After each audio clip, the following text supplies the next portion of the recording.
지난 시간에는 멈출 줄 모르는 이 북이스라엘의 죄악성에 대해서 첫 번째 비유로 빵 굽는 화덕으로 설명을 드렸습니다.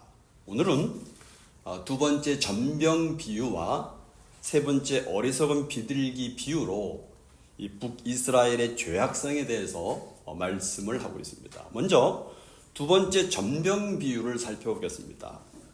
북이스라엘의 왕과 백성들이 저지른 또 다른 죄는 하나님보다 이방 나라의 힘을 의지한 것입니다. 그래서 본문 8절에 보면 에브라임이 여러 민족 가운데서 혼합되니 그는 뒤집지 않는 전병이로다 라고 말합니다. 여기 에브라임은 북이스라엘을 호칭한 표현입니다.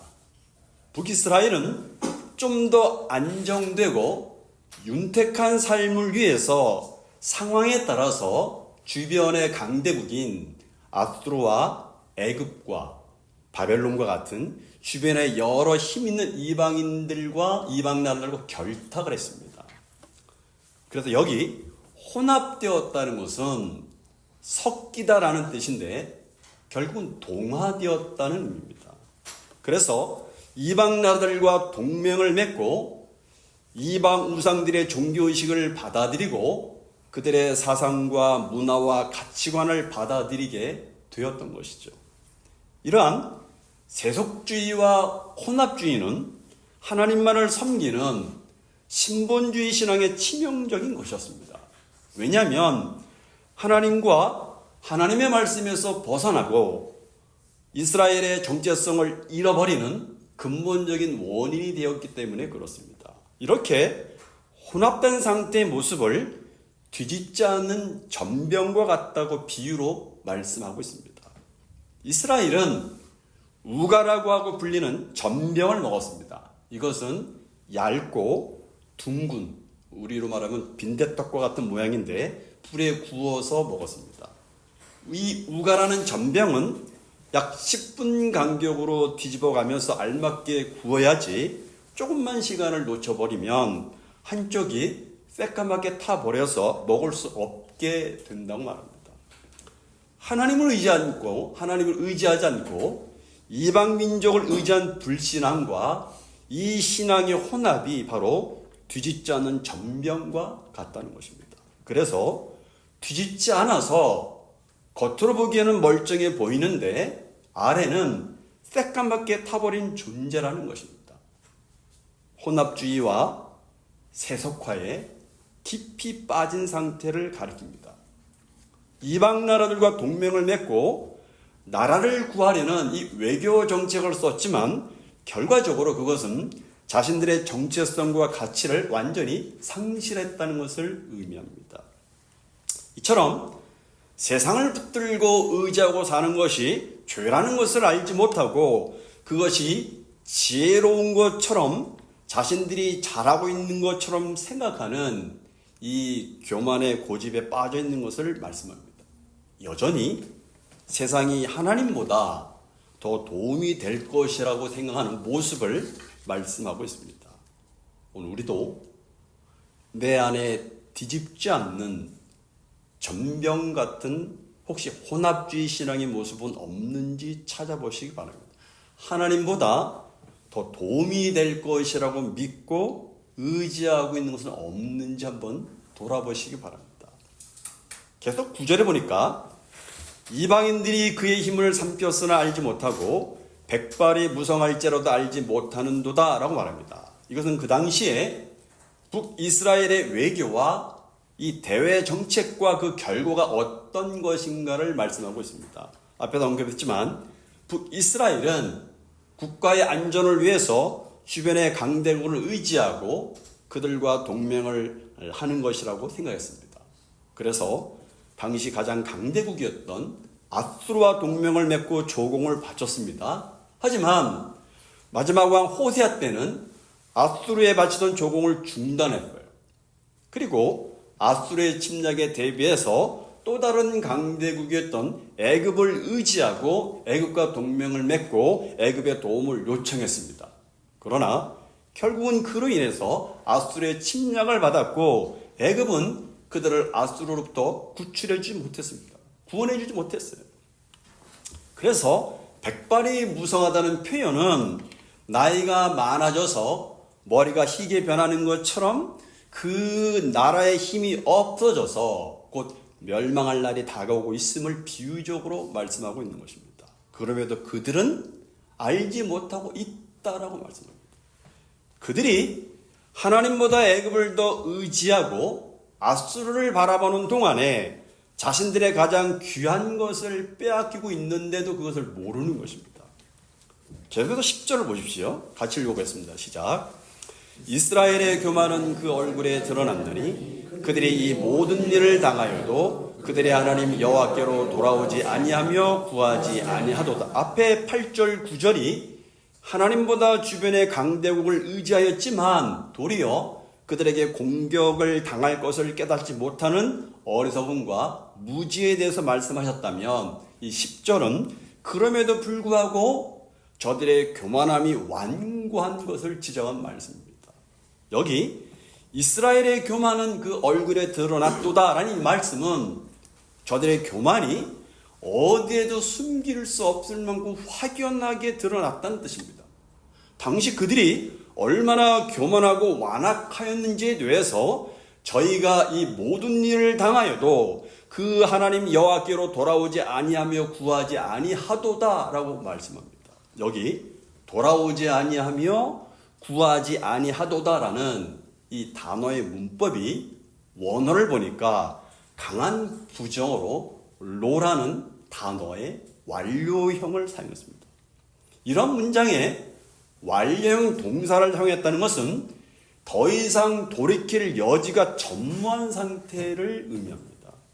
돌아갈 퇴로가 끊기고 차단되었다는 뜻입니다.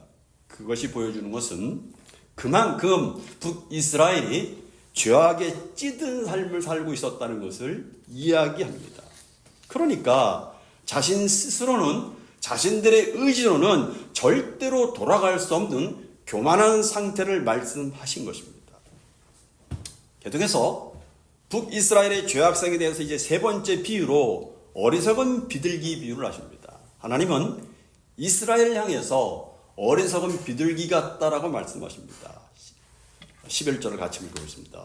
시작. 에브라임은 어리석은 비둘기 같이 지혜가 없어서 애굽을 향하여 부르며 아수르로 가는다. 여기 비둘기를 수식하는 이 어리석은에 해당되는 이 히브리어 포탄은 정신적으로 매우 단순하거나 사악한 자들이 쉽게 넘어가는 상태를 의미하는 단어입니다. 비둘기의 특징 중에 하나는 단순함이라고 말합니다. 사냥꾼이 비둘기를 잡기 위해서 그물을 치고 그 안에 먹이를 놓아둡니다. 비둘기는 조금도 의심하지 않고 먹이를 먹으러 날라들었다가 쳐놓은 그물에 걸리고 맙니다. 설사 그 그물을 본다 할지라도 먹이의 마음을 빼앗겨서 분별력을 잃고 그물로 들어가서 결국은 그물에 걸리고 만다는 것입니다. 북이스라엘이 지혜가 없는 비둘기 같다는 것입니다. 여기 지혜가 없어서에 해당되는 아인 레브는 직역하면 분별하는 마음이 없다는 의미입니다. 그러기에 11절 하반절에서 애굽을 향하여 부르짖으며 아수르로 가는도다 라고 말합니다. 이것은 이스라엘이 애굽의 도움을 청하고 아수르에 굴복하는 것을 보다 직설적으로 표현하는 말씀입니다. 그러나 결국은 애굽으로부터 어떤 도움도 받지 못했어요. 도움을 줄 수 없는 허망한 것을 의존하고 의지했던 것입니다. 그야말로 어리석은 비둘기와 같았던 것입니다. 그리고 아수르로 가는도다 라는 의미는 아수르로 걸어갔다 그런 뜻입니다. 이것은 1차적으로 이스라엘이 애굽을 의지했던 것처럼 또다시 아수르를 의지했다는 말입니다. 하나님의 도움을 구하는 것이 아니라 이방 나라의 도움을 구하는 미련하고 어리석은 모습을 말씀하시는 것입니다.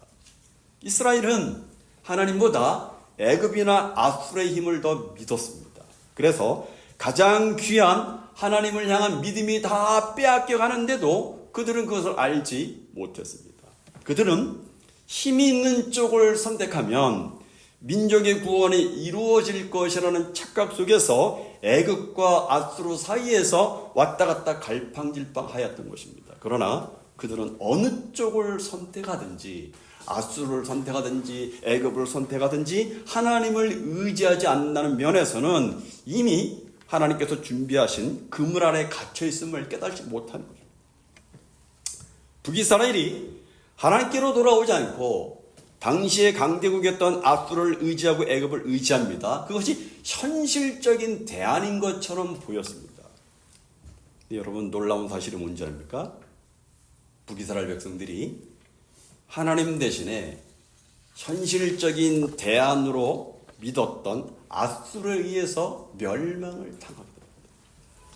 여러분, 그들이 머리를 쓰지 않는 것이 아닙니다.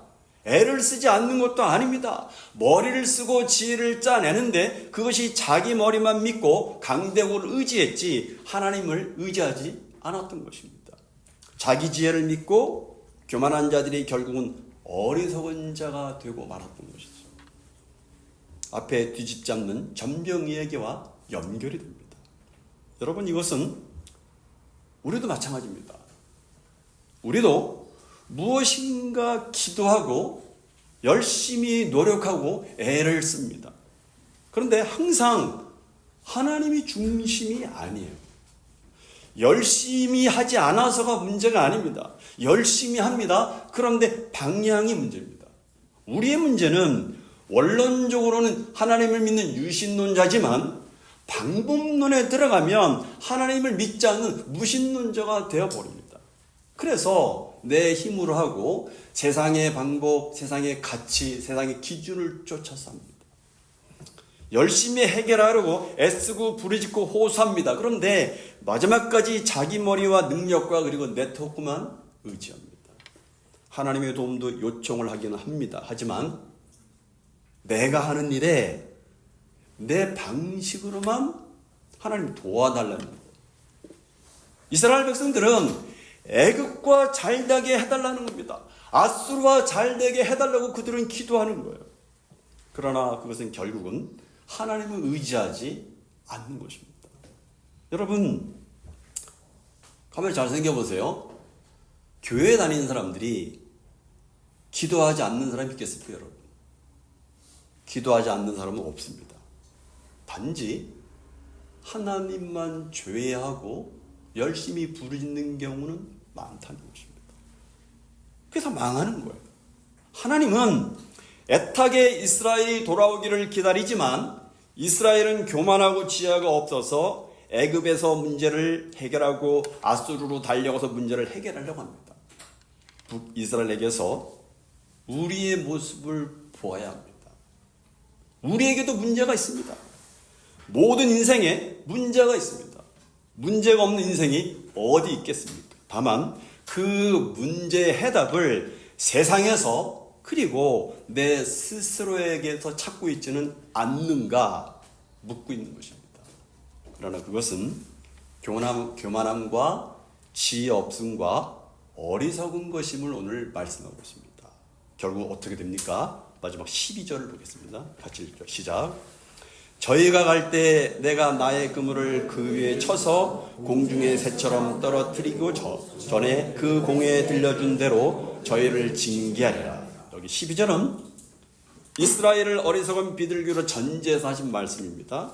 이스라엘이 이방 나라의 도움을 청하고자 할 때 하나님은 저들에게 그물을 쳐서 떨어뜨릴 것을 천명하십니다.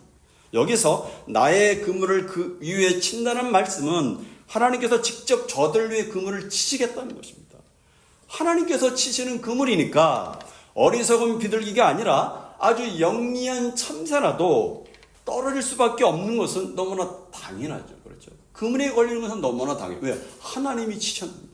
이것은 이스라엘 백성들의 인본주의 결과 세속주의와 혼합주의 신앙과 교만함과 어리석음의 필연적인 결과를 얘기합니다. 그러기에 하나님은 끝으로 뭐라고 말씀하냐면 전에 그 공회에 들려준 대로 저희를 징계하리라고 말씀하십니다. 여기 공회라는 말은 이스라엘의 교회 공동체를 가리키는 말입니다. 하나님은 당신의 선자를 통해서 하나님을 순종하지 않을 때 하나님의 심판과 징계가 있을 것을 이미 공지하여 말씀해 주셨습니다. 그러므로 하나님의 심판은 전에 공회에서 들려준 대로 징계하겠다는 것입니다. 이스라엘 백성들은 혹시 하나님의 심판을, 하나님의 말씀을 기억할 수 없을 수 있지만 그것은 이미 선포한 내용대로 집행이 되는 것입니다. 그러므로 여러분, 우리가 하나님의 말씀을 엄중히 생각을 해야 되는 이유가 여기에 있습니다. 하나님의 말씀에 심히 신중해야 되는 이유가 여기에 있어요. 왜냐하면 하나님의 말씀은 반드시 그 말씀을 성취하시는 능력이고 실제 도래할 역사이고 틀림없이 자신 앞에 펼쳐질 자기 자신의 현실일 것이기 때문에 그렇습니다. 혹시 요즘 계속해서 하나님께서 반복해서 들려주시는 음성은 무엇입니까? 우리 가정 문제, 교회 문제, 직장 문제에 대해서 혹시 우리 각자에게 들려주시는 하나님의 음성은 무엇입니까? 내가 말씀을 신중하게, 엄중하게 받고 순종해야 될 것이 무엇이 있습니까? 혹시 내가 하나님보다 더 의지하고 힘으로 삼고 있는 것은 무엇이 있습니까? 오늘 저녁에 우리의 교만함과 어리석음이 무엇인지 깨닫게 해달라고 기도하시기 바랍니다. 기도하겠습니다.